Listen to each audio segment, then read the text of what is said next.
Segunda Guerra Mundial é o conflito mais documentado da história humana. Todos conhecemos os grandes nomes, as batalhas cruciais e o desfecho geopolítico que moldou o mundo moderno. Mas o que a história oficial de livros escolares nos conta é apenas uma fração de um bloco de gelo massivo e sombrio. Abaixo da superfície, escondem-se conspirações de bastidores, experimentos científicos, incidentes militares sem explicação e segredos de Estado. Hoje nós vamos iniciar uma descida vertical e sem volta pelas profundezas do iceberg da Segunda Guerra Mundial.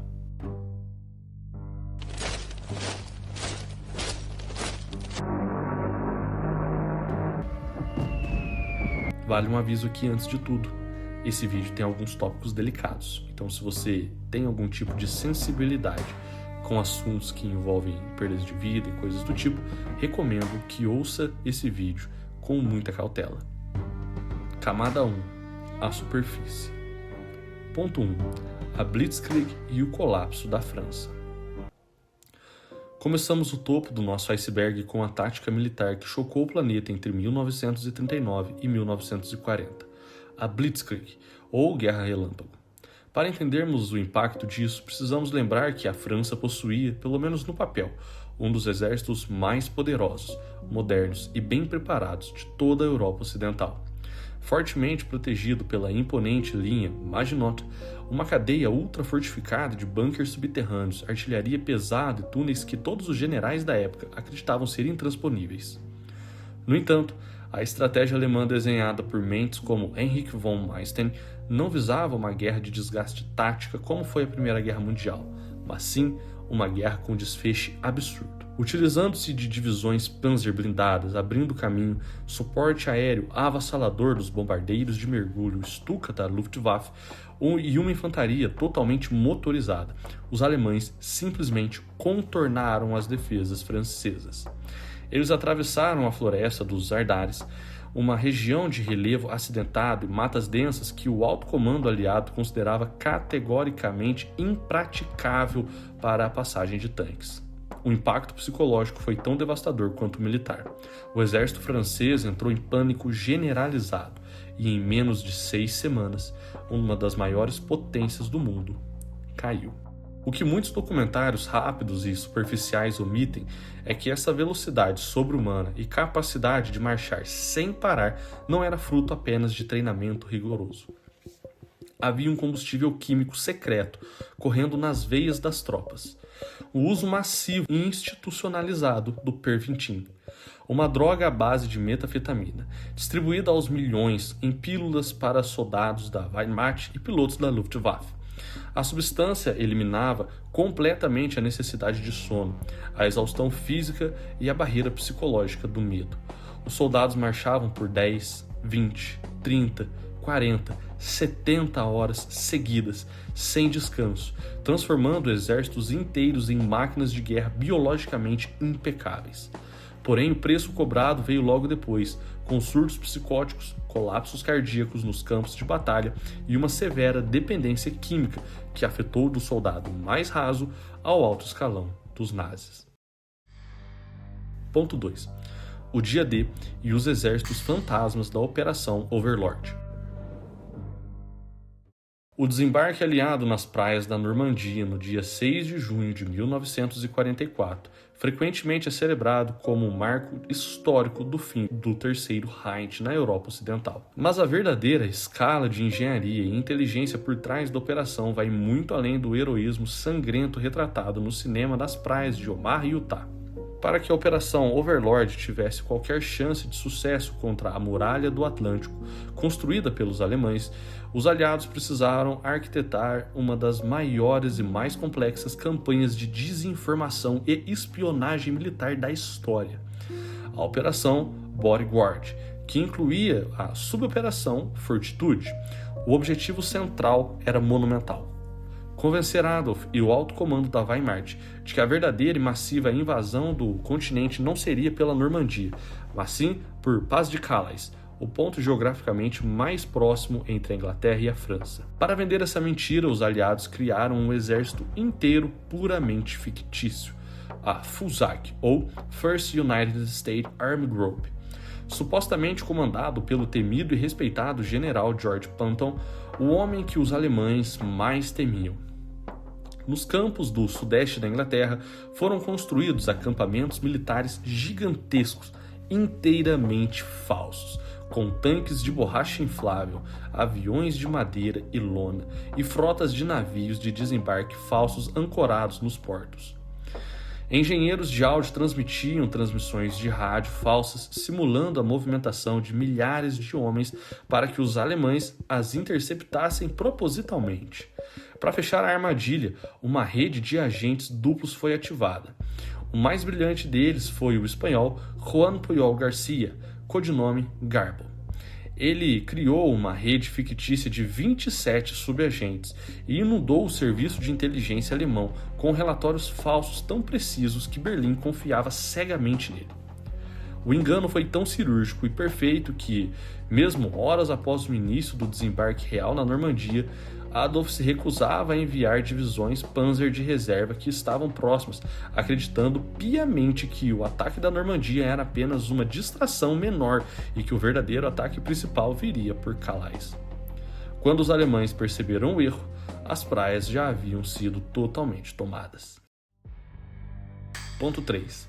A Guerra de Inverno e o erro de cálculo que mudou o mundo. Para compreendermos o desenrolar do conflito na Europa Oriental, precisamos analisar um ponto crítico que serve de prelúdio para a invasão da União Soviética.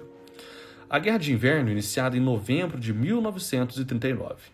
Apenas 3 meses após o início da Segunda Guerra Mundial, a União Soviética de Joseph Stalin, buscando expandir as suas fronteiras territoriais e criar uma zona de amortecimento para proteger a cidade de Leningrado, invadiu a Finlândia com uma força militar desproporcional. O Exército Vermelho mobilizou quase 500 mil de soldados, milhares de tanques e centenas de aviões, esperando uma vitória esmagadora em poucos dias contra os países pequenos e com recursos militares severamente limitados. No entanto, o que se seguiu foi um dos maiores fiascos militares da história moderna e uma demonstração mítica de resistência. Os finlandeses utilizavam o conhecimento profundo de seu terreno congelado e tática de guerrilha altamente móvel em esquis, conhecido como táticas Moti. Isolaram e construíram colunas inteiras de blindados soviéticos presos nas estradas cobertas de neve. Foi nesse conflito que nasceu a lenda do Simon Raya, apelidado pelos soviéticos de A Morte Branca, um camponês finlandês que utilizava um rifle comum sem mira telescópica para evitar o reflexo do sol camuflado na neve a temperaturas de menos 40 graus, eliminando mais de 500 soldados soviéticos, tornando-se o franco-atirador mais letal da história. Os soviéticos eventualmente venceram a guerra pelo puro peso numérico e assinaram um tratado de paz em 1940. Mas o custo foi astronômico.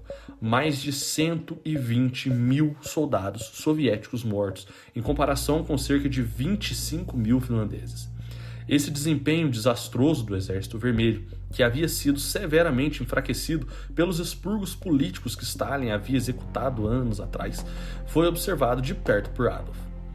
O Führer concluiu, erroneamente, que a União Soviética era um colosso com pés de barro, um exército fraco, incompetente e fácil de ser derrubado. Essa percepção direta e arrogante foi um fator decisivo que deu a Hitler confiança cega para lançar a Operação Barbarossa em 1941, o maior erro estratégico da história do Terceiro Reich, que pavimentaria a sua destruição total. Ponto 4. O Projeto Manhattan e o eco macabro de Trinity. Fechando a superfície de nosso iceberg, entramos nos bastidores científicos e industriais que deram origem ao fim do conflito e ao nascimento nuclear, o Projeto Manhattan. Conduzido sob mais restrito e paranoico sigilo militar, este esforço foi liderado pelo científico e físico teórico J. Robert Oppenheimer e militarmente pelo obstinado general Leslie Groves.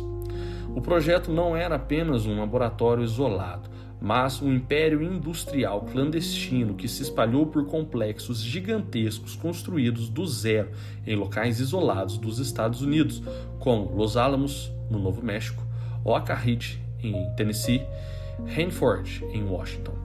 No ápice do projeto, mais de 130 mil pessoas estavam empregadas diretamente nessa pesquisa. Refino de urânio e construção de instalações. O mais assustador é que, devido à compartimentação de informações impostas pela segurança militar, cerca de 99% desses trabalhadores não tinham a menor ideia do que estavam realmente fabricando. Operários operavam painéis complexos sabendo apenas o que precisavam manter alinhados, quais botões apertar e o que nunca jamais fazer. Porém, não tinham a mínima ideia do produto final de seu trabalho. O ápice absoluto desse esforço ocorreu na madrugada de 16 de julho de 1945, no deserto de Jornada del Muerto, no Novo México, com o teste Trinity, a primeiríssima explosão nuclear já registrada na história humana. A bomba de plutônio, apelidada de The Garret, foi detonada no topo de uma torre de aço. A explosão gerou uma onda de calor que atingiu temperaturas superiores ao núcleo do Sol, obliterando a torre de metal e fundindo a areia do deserto ao redor em um mineral de vidro verde, altamente radioativo, posteriormente batizado de trinitita. A onda de choque quebrou janelas a mais de 190 quilômetros de distância e o clarão pôde ser visto em estados vizinhos, fazendo com que o exército mentisse para a imprensa, alegando que um depósito de munições havia explodido.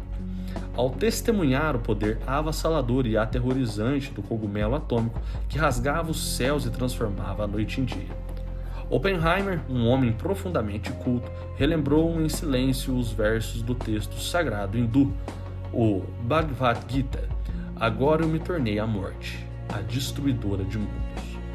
Menos de um mês depois, esse poder teórico seria demonstrado de forma factual e catastrófica sobre as populações civis de Hiroshima e Nagasaki, forçando a rendição incondicional do Império do Japão e desenhando as linhas geopolíticas mais intensas para a futura Guerra Fria. Deixamos agora a superfície para trás.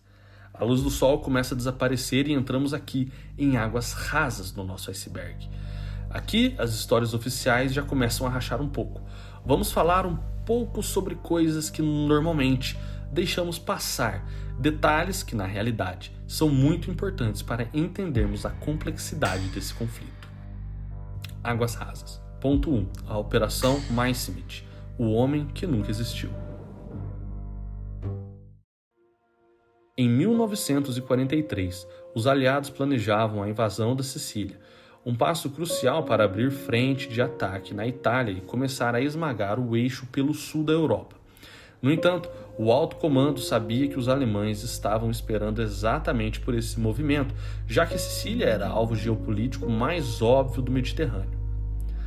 Para desviar a atenção de Berlim e fazer com que Hitler promovesse suas tropas para a Grécia e a Sardenha, a inteligência britânica, o M15, colocou em prática uma das operações de engano mais macabras e geniais da história, a Operação Messerschmitt, ou carne moída.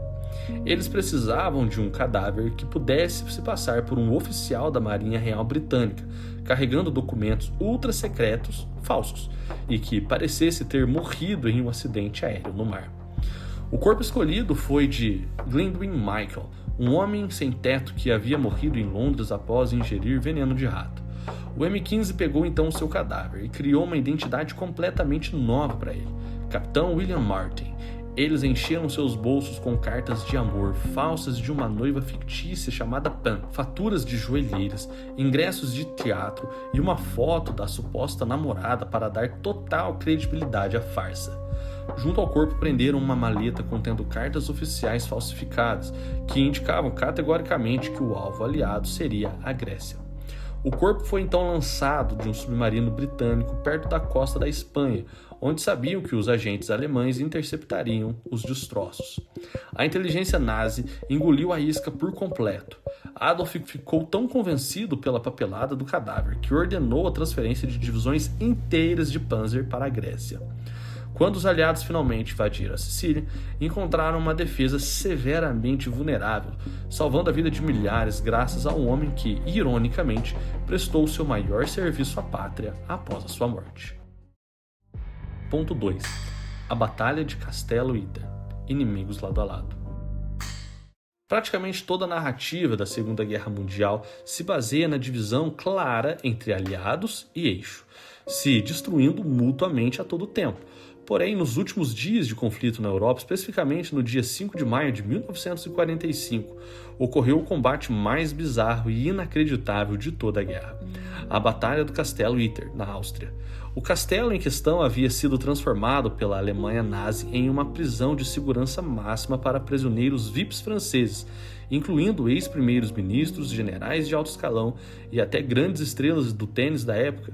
Com o colapso iminente do Terceiro Reich, as tropas da Waffen-SS que guardavam o local receberam ordens para executar todos que ali estavam até a chegada dos aliados. Desesperados, os prisioneiros conseguiram enviar um pedido de ajuda que foi interceptado por um pequeno grupo de soldados americanos do 23º Batalhão Blindado, liderados pelo capitão John C. Jack Lee. Mas o verdadeiro nó na história acontece justamente aqui. No meio do caminho, os americanos se aliaram com um grupo de desertores da Wehrmacht, comandado pelo major Joseph Ganga, que havia decidido se rebelar contra a tirania da SS para proteger a população local. Junto a soldados americanos, soldados alemães regulares e os próprios prisioneiros franceses barricaram no castelo. Eles enfrentaram um ataque violento e desesperado de cerca de 150 soldados da Waffen-SS, fortemente armados com artilharia pesada. Gang, o major alemão, foi morto por um franco-atirador enquanto tentava proteger o ex-primeiro-ministro francês. A resistência conjunta segurou as linhas de forma heróica até que os esforços americanos chegassem para esmagar os fanáticos da SS. Essa foi a única batalha registrada em toda a guerra onde americanos e alemães lutaram como aliados de sangue no mesmo lado da trincheira. Ponto 3. Os Foo Fighters. Mistério no céu. Conforme a guerra aérea atingia seu ápice sobre a Europa e o Pacífico, tripulações de bombardeiros, tanto dos aliados quanto do eixo, começaram a relatar um fenômeno aterrorizante e inexplicável nos céus. Pilotos de caça noturno começaram a reportar que suas aeronaves estavam sendo perseguidas por esferas de luz, brilhantes que mudavam de cor entre vermelho, laranja e branco. Essas esferas demonstravam uma velocidade inacreditável, faziam curvas fechadas que desafiavam as leis das físicas conhecidas na época e brincavam ao redor de asas dos aviões. Os pilotos americanos apelidaram aqueles objetos como Foo Fighters, um termo derivado de uma gíria de quadrinhos da época. O aspecto mais perturbador desse mistério é o fator da paranoia mútua.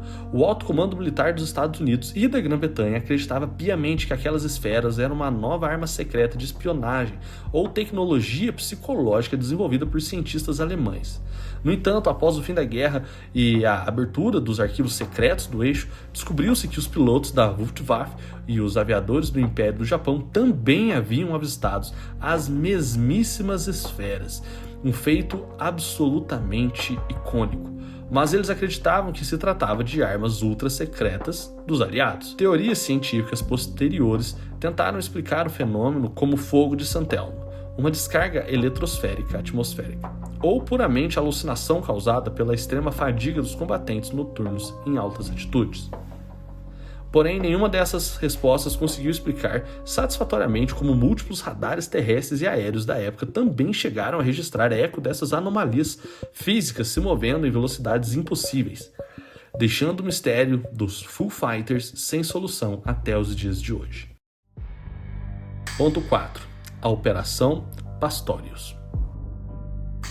A maioria das pessoas acreditam que o território continental dos Estados Unidos passou a Segunda Guerra Mundial completamente intocado por ataques inimigos diretos, com exceção óbvia do ataque aéreo em Pearl Harbor, no Havaí. Mas a realidade é que, em junho de 1942, Adolf autorizou pessoalmente a Operação Pastorius, um plano extremamente ambicioso de serviço de inteligência militar alemão para infiltrar equipes de sabotadores altamente treinados dentro das maiores metrópoles americanas. O objetivo era semear o terror psicológico puro e paralisar a economia dos Estados Unidos, explodindo fábricas de alumínio, pontes ferroviárias, usinas hidrelétricas e comportas de canais, até lojas e departamentos famosos dos Estados Unidos. 2 submarinos alemães, U-Boats, conseguiram cruzar o Atlântico sem serem detectados e desembarcaram com sucesso de 2 equipes de 4 homens. um na praia de Amagaset, em Long Island, e outra em Ponte Vedra Beach, na Flórida. Os homens desembarcaram vestindo uniformes militares alemães para que, caso fossem capturados imediatamente, fossem tratados como prisioneiros de guerra e não como espiões. Eles entraram em caixas de explosivos plásticos, detonadores e milhares de dólares falsos na areia. A operação tinha tudo para causar um estrago histórico, mas ruiu por pura fraqueza humana e incompetência. O líder da equipe de Long Island, George John Dost, entrou em uma crise de pânico e consciência moral. Apenas alguns dias após chegar em Nova York, Dost ligou para o FBI, afirmando ser um agente alemão com planos de trair a sua operação. Inicialmente, o agente do FBI achou que era um trote louco, mas Dost foi até a sede da agência em Washington e despejou $84 mil em dinheiro vivo na mesa do diretor. Em poucos dias, todos os outros sabotadores foram caçados e capturados. 6 deles foram julgados por um tribunal militar secreto e executados na cadeira elétrica em menos de 2 meses. Dost e outro cúmplice foram poupados da morte por cooperarem e anos após a guerra foram deportados de volta para a Alemanha destruída. Bom, hoje a gente vai ficar por aqui, o vídeo já vai ficar grande o suficiente nessas 2 primeiras camadas. Se você quer saber da continuação, das águas profundas até os abismos, se inscreva nesse canal, que o próximo vídeo será justamente o encerramento desse iceberg. Espero que eu esteja narrando os acontecimentos de forma satisfatória para vocês, espero que vocês curtam esse vídeo. Caso você goste desse tipo de conteúdo, se inscreva nesse canal. O Estudos Históricos é um projeto que está só começando e contamos com você para crescermos essa comunidade. Do mais é isso, até a próxima, tchau, tchau.